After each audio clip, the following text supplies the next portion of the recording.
To give a short answer, but I can't because it's too complicated a question.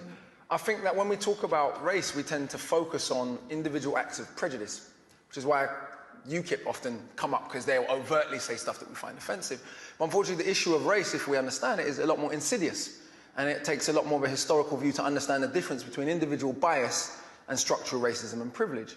And the idea of Great Britain was intimately tied to the fact that Britain's invaded almost every country on the earth, literally. No, literally, there's a map, you can Google it. And so the idea of our greatness was intimately tied to this idea of empire, which was intimately tied to what Rudyard Kipling calls the white man's burden, to go and civilize all these stupid brown folks that have been writing and having civilizations for thousands of years. But let's forget all of that.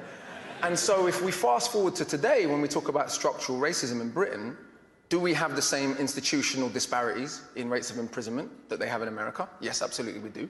Do we have the same disparities in terms of who's dying in police custody? Yes, indeed we do. In 2011, we were told we loved Libyans so much we wanted to bomb democracy into them. Less than 5 years later, we're leaving people fleeing the same conflict to drown in the sea, while giving a woman space in a national newspaper to refer to them as cockroaches. And when you refer to humans as cockroaches, that is a mandate for murder. Let's be clear about that. The moment human beings become non-human, that is a mandate for murder, and there's a long historical parallel of that.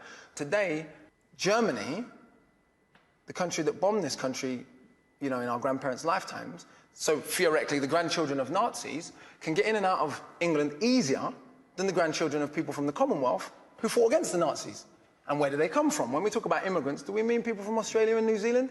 Didn't Boris Johnson go to Australia and say, hey, we're culturally the same? Was he talking about the Aborigines when he said that? We call them expats. Right. White people have such a different way of classifying themselves that white immigrants are expats and non-white immigrants are immigrants. So when we say immigrants, if we go to border control, we can go there, Yarlswood, and we go and look at who's there. It's not a bunch of white people from New Zealand. So we have structural forms of privilege and bias that are much more insidious and much more difficult to overcome. The reaction to Africans and Asians coming here post-World War II, to rebuild the country after the Queen's German cousins bombed it, the reaction to them was one of general hatred. It's illogical. These people who had formerly been colonized by Britain had fought in both world wars. India gave 2.5 million volunteers, for those who don't know. When we talk about being saved by America in the war, we want to talk about being saved by India and Russia. That would be a bit more accurate. But that's a bit inconvenient. But the reaction to those people and their descendants has been one that is about structural bias and privilege. The greatest metaphor for this might be Canary Wharf and Tower Hamlets. Sure. If you look at that predominantly Bengali community that has to look at Canary Wharf every day, how many of those people work in Canary Wharf other than to clean toilets? I only got into that through grime. So the first thing, I'm listening to grime records and they're all rapping about E14. Yeah. And I'm going, where's that? And I'm like, Canary Wharf? Yeah, they're definitely not rapping about Canary I suppose what I'm saying is not about saying that there's bias and bigotry everywhere in the world. The country my grandparents come from, it's pretty much generally accepted that they don't like gay people. But what's interesting, race even plays a role in that. In Jamaica, we have disgraceful homophobia. No one ever says it's because of Christian fundamentalism. Because even though it is justified in explicitly Christian fundamentalist terms, because only Muslims do bad stuff because of their religion. Because we know almost all the Muslims in the world are brown.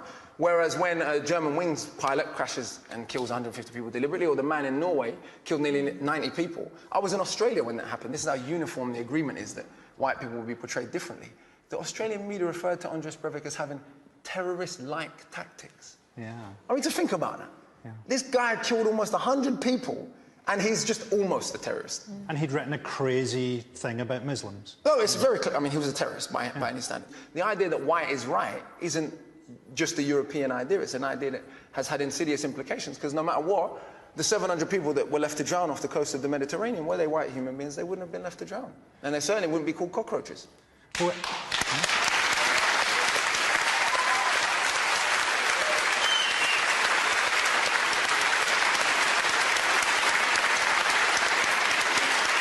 Casual discrimination isn't exclusive to Britain, of course. Let's see how one Australian news anchor dealt with the issue of race while